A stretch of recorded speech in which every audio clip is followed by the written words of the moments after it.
Hey everyone, welcome to my second of two videos on the Canon T70. In the first video we talked about what everything on the camera is. In this video we're going to go through all of the features and functions and talk about how to do everything with it.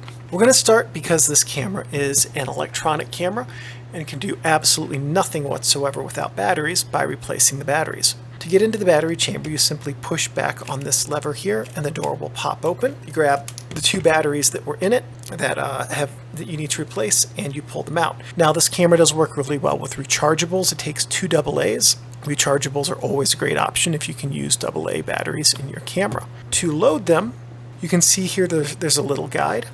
That's a minus symbol, that's a positive symbol, indicates that the positive terminal faces the bottom of the camera here, the minus over here. It's going to look just like this. To close the battery cap, we don't want to just push this down because there's that little plastic thing right there is 40 years old at this point, give or take. So we're going to slide it back into the door and then close the battery door so that you can preserve that and not break it. If you break that, you'll have to tape that in place with some very, very strong tape. There's a lot of pressure on that, or replace the battery door. Now that we've loaded batteries, we want to make sure that they are good and that we can use them for taking photos. So we're going to turn on the camera just to any mode will be fine, and then we're going to push the battery check button, and that 3 lines down there indicates that the battery has that much charge. I think that only goes up to 3 lines. I don't think there's a 4th one, but I could be wrong.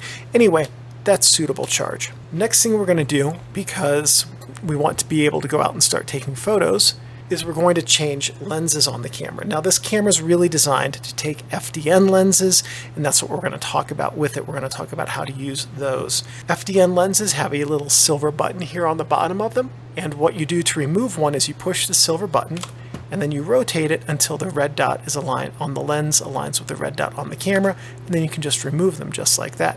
You can do that at any time when you're not taking a photo, and the rest of your photos will be just fine. To mount a new lens, you set the red dot to the red dot, and then you rotate it till it clicks, just like that, and now you've mounted a new lens. In general, what you want to do is use the A setting. You can do manual exposure shooting with this camera. A is used for shutter priority and program mode.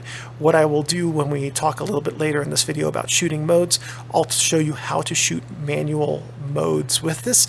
And if you only have an FD lens, which is one that has a silver ring in the back and the ring turns instead of the whole lens, you would use you could use the FD lens in that same way. Also, some of the FD lenses have a green A or a green circle. You should be able to use those just fine in program and aperture shutter priority mode rather with this camera. So now, having put a lens and batteries in the camera, let's talk about how to load film. It's pretty simple with this camera. We're going to grab our roll of film, we're going to drop it into the film cassette chamber here and pull out a leader. Drop it into place just like that. We want to make sure it's not bowing out of the back of the camera. There we go, that'll work. Put it in past the orange index there and close the back of the camera. Now we're going to turn it on. There we go, and we can see from this film symbol that yes, when we did the battery check, 3 bars is in fact a full battery because that film symbol is there. So anyway, it automatically advances to the first frame. If you hear the 3 clicks and the 3 advances, you know that it's worked and the film is being advanced in the camera. Normally I would go show you how to do all the different things with this camera in terms of film, but one thing we're going to do right now is with film, it is one and done, and it can record light a single time. If you use a proper aperture and shutter speed, it can give you an image. If you just expose it to light, it can record all of the photons that reach it and everything will be erased. But I want you to see sort of what's happening in here and as much as we can when a photo is taken. If you take a photo, after the shutter will open here and expose the film to light. After the film is exposed to light, the camera will automatically advance it into the take-up area, just like that. Then when you want to go and rewind the film, you have to push the film rewind button. The reason it's got the switch on the bottom that I was so confused about in the first video is you have to push that switch and then press that, and it will then rewind the film. I'm going to leave a little bit of a leader out just to make it easier to retrieve, but if you're just going to send your film off to the lab, what you want to do is fully rewind it just like that, pop out the roll of film. If you're going to keep shooting, put in your next roll of film, reload it and keep going. If not, just close the back and turn off the camera. When you load film, there is one more step that we've got to do to make sure that everything gets loaded correctly, and that is push the ISO button and use the up and down button to select the film speed. So if you put in 400 ISO film, there we go, 400 ISO film, just like that. Each time you load the film, unless you're using the same speed film that you just used, you've got to tell the camera what film speed you're using, and you do that by holding down the ISO button and selecting over here. Okay, next up, now that we've got film and batteries and the lens, let's talk about how to use a flash with this camera, okay? There's only one way to connect a flash because there's no PC port on this camera, so you can only mount it in the hot shoe just like that. When you're using a flash, the flash sync speed on this camera is 1/90th. With Canon flashes, you'll notice in the hot shoe that there are 2 additional contacts up here, okay? What those contacts do, one of them is like a grounding quench pin, I think it's this one, and this pin is a communication pin. So this will let the camera know that a Canon flash is in it. And what that will do is ensure that the Canon gives you, the T70 gives you a proper shutter speed with your Canon flash. But that will only work with Canon brand and Canon compatible flashes. This is not one of those. If you do not have a Canon brand or Canon compatible flash, your flash sync speed is 1/90th of a second, and you've got to shoot in manual mode and select that speed manually for your flash use. Okay, but why is 1/90th of a second the sync speed? Well, it has to do with the way that the shutter curtains work in this camera. Now, in this camera, the curtains travel from top to bottom. It's hard for me to demonstrate that with my hands in this setup, so let's pretend, for the sake of this, that the curtains travel side to side, just for the ease of explanation, okay? When you take a photo at the flash sync, the first curtain opens, it travels across the film plane. When it finishes its travel, the flash fires. The entire film plane is exposed to light for about 1/90th of a second, and then the second curtain follows in behind it, and then when the camera rearms the shutter, resets the shutter curtains as well, okay? If you were in manual mode and you set the camera to, let's say, 1/500th of a second, the first curtain would open and then the second curtain would come in right behind it, and if the flash fires, it would do so when the first curtain finishes its travel, and the second curtain's here blocking a whole bunch of your negative that would not be exposed. But what if we went the other direction? What if we tried a 1-second shutter speed? Well, you could do that. First curtain opens when it reaches the far end of the shutter area, of the image area. The flash fires. The entire film is open to light for about a second, and then the second curtain closes, and then they reset. Shutter speed is not governed by how quickly the curtains move. They always move at the same speed. The shutter speed is the amount of time that elapses between when the first curtain starts traveling and then the second curtain starts traveling. And so at 1/90th of a second, that's the fastest shutter speed at which all of the film can receive light at once. Anything faster, only part of the frame is receiving light, and the second curtain is coming in behind the first one. So there's an ever narrowing slit between the 2 curtains the faster the shutter speed gets. Okay, that's how the flash sync works and why you can't use a standard flash with this at a shutter speed faster than 1/90th. Like I said, Canon and Canon compatible flashes should automatically communicate that with this camera. So understanding that, let's talk about some basic tips for using a flash. One of the things with this camera is the only place you can mount a flash is right here, right on top of the camera, okay? And the absolute worst place you can have a flash for a camera is directly on top of the lens with the flash pointing toward your subject. The reason is for that is when you take your photo, the flash leaves the light reaches your subject and bounces back. And you can think of that as like being a wall of light. That wall is going to be a flat wall of light. It bounces back to your flash in a flat wall. It makes your subjects look very flat and waxy, and if you're using color film, it will give them red eye. It's a look that nobody wants and we shouldn't try to get with our photos. So, there are a couple of things you can do with your flash when you pick one out to help minimize that. The first one is this flash has a tilting head. You can use it to bounce light off of the ceiling if you would like to.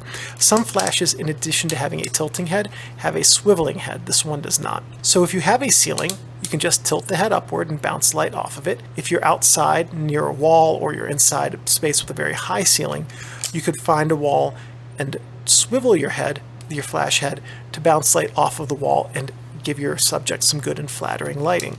Wait, what do I mean by flattering lighting? Well, think about how we see the world outside when the sun is above us, or at night when we're outside and the street lights are above us, or inside when the overhead lighting in the ceiling is above us. And what you'll realize is that everything we see is lit from above. Our brains are programmed to think of light as being natural and flattering when it is shown from above. So, with your flash, you want to try to replicate that. If you use your flash to replicate natural lighting, you will use your flash in a way that makes your subjects look as good as they can when their photos are being taken. That's that. So you want to bounce the light off of the ceiling to give it to soften the light and to make it come from the top down so that your subjects receive top-down lighting. If you don't have a ceiling, you can come close to that by bouncing it off of a wall or something like that off to the side. Alright, so understanding some basics here, let's start talking about how to use this camera in different ways. So we're going to start off here with what you would approximately see when you look through the viewfinder. This here, everything from this ring outward is what's called a matte field. This is basically just a ground piece of plastic. When the light passes through your lens, it bounces off of the mirror behind it and up to this ground plastic, and that projects an image onto this entire thing. So you can see what the lens is focusing on when you're going to go and take a picture. So let's say, for instance, you wanted to take a picture. Oh, and then inside of this area here is called a microprism collar. I'm going to shade it gray because it's a slightly different texture than everything else. But basically this is just a bunch of different prisms in here. And we'll talk about how to use that in just a minute. And then in here is what's called a split prism. And we'll talk about how to use that in just a moment as well. So each of these three different things gives you a different way to use your focusing screen. Let's say, for instance, that you have a friend standing over here, okay? And he's wearing very baggy pants because this is a family-friendly television show there. And I'm going to cover up my terrible drawing. There we go. And he's smiling, very happy. Okay, so let's say that you're going to try to have your friend over here and this scenic something or another over here you want to have a picture of your friend next to. If you just focus your lens so that your friend is in focus on this focusing screen, your friend will be in focus on the film. It's that simple. But okay, I'm looking through here. I'm not 100% comfortable that I've really gotten my friend in focus. What you can do is you can move this microprism collar over here in front of your friend's face.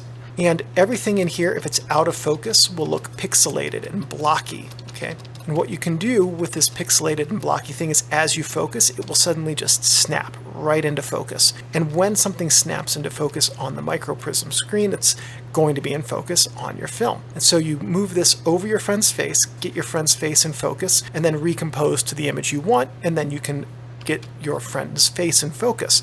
Sometimes the microprism collar is a little bit easier to interpret the focus snap of than is the matte screen because it's more sudden, whereas the matte screen is more gradual. Okay, but I'm still not 100% certain that I'm correct on this. Well, your friend over here is a stick figure, right? So you can move the split prism here in front of your stick figure friend's body, and the lines of your stick figure friend might look something like that. Well, if the lines are separated, then they are whatever is here is going to be out of focus. As you adjust the focus on your lens, the lines will move together, and when they're on top of each other in the split prism, now your friend's body is in focus. You can use this for any straight lines, the rim of someone's glasses, or the straight line of a wall, or something like that. The way that the split prism works is you find a vertical line, and you focus until it is a single vertical line in the split prism, and then everything that is on the same plane as that vertical line will be in focus on your image. And so those are the three different types of information on the focusing screen that you can use to help yourself achieve focus with this camera. Now, over here on the right, there's an LCD screen, okay? And it's going to have some information for you. Down here is going to be a set of numbers. It's going to be number, 2.8, 5.6, 4.0, things like that. This is your aperture readout. So this is a shutter priority camera. You can see the shutter speed on the LCD screen of your camera up here. And as you adjust that shutter speed and as you adjust your the lighting, as you move your camera around from, you can test this right now. You can set a shutter speed on your camera, point it to a dark part of your room, and then point it at the light in your room, and you'll see this number change if your lens is set to A, okay? What this will tell you in shutter priority mode, and we'll talk exactly about how to get to that in a minute, but basically you select the shutter speed, the camera selects the aperture. This will tell you what your aperture is going to be when you take the photo. If this is the only information in your view display over here, then you have also, by the way, set your mode dial to average. Okay, if your mode dial is an average and you're in shutter priority mode, this is all the information you're going to see. Up here, if you see an asterisk that's lit up, what that means is you're using partial metering mode, okay? So if you do not see the asterisk and you're in standard metering mode, all of this area is being used for metering, and everything inside of this outer circle here that provides the majority of the metering information, this area outside of it provides the minority, okay? Majority of the center weighted meter, minority of the center weighted meter. If you see this asterisk, now you're in 11% partial metering, and that's an area that's about the size of the microprism collar. There's another ring in there that I didn't draw on this mock-up, and that's the partial metering area. 100% of your meter reading now comes from that area. So these have different uses. If you don't see the asterisk, this is a good general use meter for just everyday photography, for scene photos, for putting a friend like this in the middle of your frame and taking a photo of them and getting a good meter reading off of them. Your partial meter reading, if you were to go closer to your friend to get a portrait shot, let's say like a shoulder up bust shot, you could meter off of their face right here and then get a very accurate meter reading for their face when you take your photo. You could also, if you were in a studio setting, hold a gray card in front of here with spot metering, get a really good accurate lighting reading for your shutter speed and aperture in the setting that you have with a gray card, and then you'll know that then you can select a manual shutter speed and aperture and do a whole series of photos in that setting with that lighting, and know that all of your photos across your entire shoot will turn out the same. So partial metering is really good for getting a very exact meter reading on a very small part of the scene for especially manual exposure calculations. Now let's say you're looking through here and you see the letter M and it's blinking, okay, up at the top here. If you see a blinking letter M, what that means is you are now in full manual shooting and your lens is no longer set to A. This will display down here the aperture that you should have for your photo. This is going to tell you that your camera may or may not be set to that. So when you shoot in manual mode, what you need to do is look at this number and select the aperture that this number indicates to take your photo. If you don't see this M, then you're in either program mode or shutter priority mode, and your lens's aperture ring is set to A. And we'll talk a little bit more about how to get those settings set exactly when we talk about the modes. But for the purpose of talking about the viewfinder, if you see this M, you're in manual mode, and your aperture will close down to whatever the aperture ring is set to, regardless of whether or not that will give you a good exposure. Okay. And then the last thing to know about the viewfinder is that there is a flash symbol in it. So if you are using a Canon or Canon compatible flash, when that flash is ready to fire, the camera will know and it will provide a symbol in your viewfinder to let you know that. All right, the next thing that we're going to talk about is the meter mode and the lock switch. We've talked a little bit about this, but when you're in this mode right here, you're in lock, you're in power off. Push down the button in the middle, slide it up. You're now in what they call average, but also what's really center weighted metering. When we were talking about the viewfinder and there was no asterisk visible, this is the setting that the camera is set in for that mode. You're using a center weighted meter that uses information from the entire focusing screen in order to calculate your exposure. If you slide this up one to partial AEL, what you're now in is your 11% metering. That's when the asterisk appears in the viewfinder. Okay, so if you see the asterisk, this is the mode you're in, and only the very, very center of the focusing screen is going to be used for calculating your exposure. And then lastly, if you want to use a self timer, you just flip this to the far top. You're now in self timer mode. You can have it count down from 10 seconds. You can set it up. This will be an automatic exposure if you're in A mode here, and then you can go run in front of the camera and be there when the photo's taken. Okay, I'm going to go back to average mode here. This mode button right here is going to affect the LCD, and you can see right now it says TV. I'm going to push up. It says program wide, program tele, back to TV. All right, so these are 4 of the 5 modes you can access with your camera. We're going to start here with program wide. Basically, this is program mode for use with a wide-angle lens. Program mode for use with a standard lens. Program mode for use with a telephoto lens. Basically, if you're going to shoot in program mode, you want to tell your camera what type of lens you're using roughly so that it knows which program parameters to use. Now we go back up here to TV. That stands for time value, which is shutter priority mode. Basically, with this, you set your lens to A, and then you select the shutter speed using the up and down buttons here, and the camera will then select the best aperture for your light and film and shutter speed when the aperture ring is set to A. And again, if you have an FD mount, which is the silver ring on the back, green circle is the same thing as green A, okay?